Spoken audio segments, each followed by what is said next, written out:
We have lost touch with these ancient earth-honoring systems, going all the way back to goddess worship, indigenous shamanism, the original spirituality.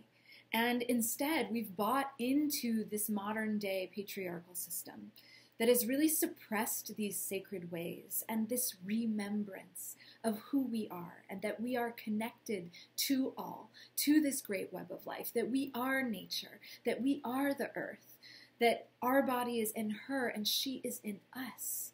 Blood, earth, bone, stone. And, one of these systems serves life and the other greed. One serves love, the other money. One is really based in this unseen realm versus the seen middle world reality.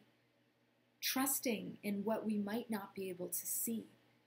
One is sacred, the other profane. One is extraordinary, and the other quite ordinary. One is really focused on abundance and surplus and sufficiency versus this delusion of scarcity. And one truly serves humanity, serves the whole versus just one individual. One is tapped into the metaphysical and the magical versus strictly just physical and material and what we see on this 3D plane.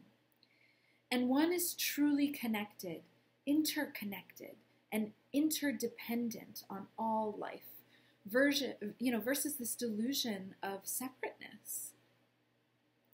So the good news is that when we really wake up to this reality and we start to remember our true nature, that wild, primal, instinctual self within, we realize that we always have a choice to serve and protect life instead of just a self-serving agenda.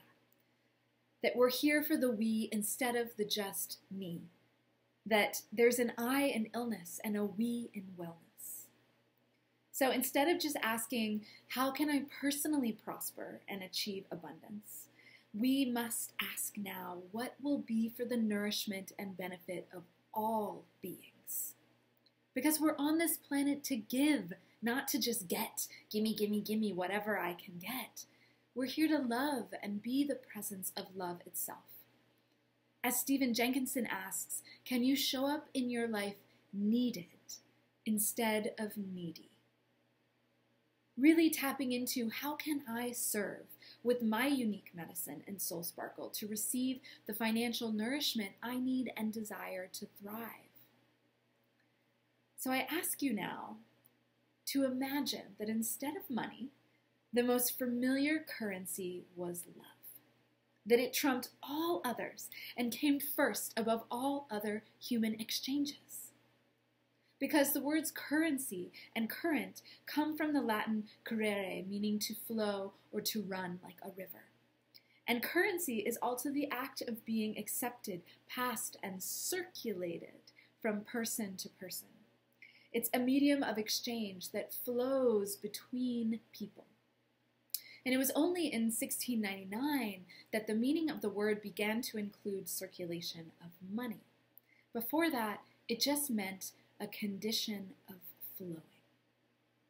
So money is energy, just as love is energy, and both are a means of exchange utilized for creating value in our lives and creating lasting connections and consequences for the future of all parties involved.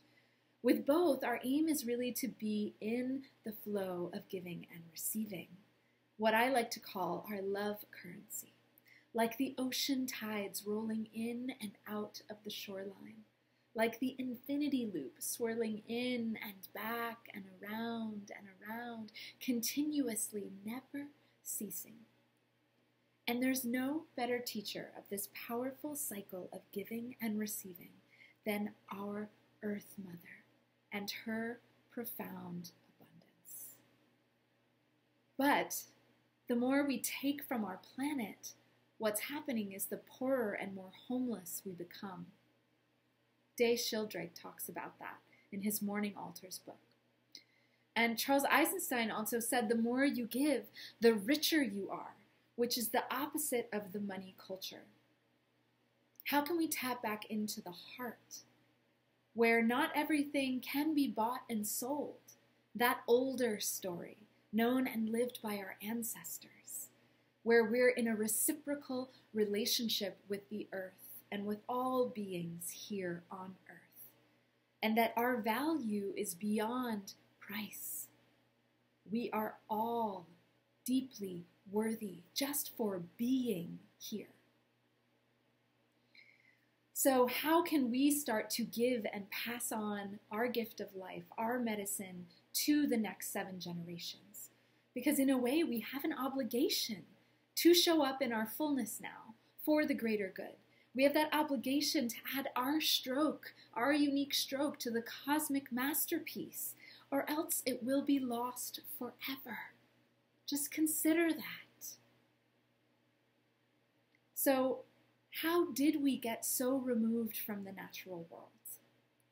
This world that gives us everything that we need. And how can we start to come back home to that love currency, to making love the new bottom line in our world, to really let that influence our decisions, to spur more creative thinking for alternative solutions, and really add to the betterment of planet Earth, because it is the only home we've got, just as our bodies are the only home that we have right here, right now, in this lifetime. And as 2020 presidential candidate Marianne Williamson has said, we experience who we really are and what it is we're meant to do. In any moment, we pour our love out into the universe. So what might that look like for you, beloved? To pour your love out into the universe, to bring your love into action out in the world as an embodied leader. Just sit with that for a minute and see what comes to you.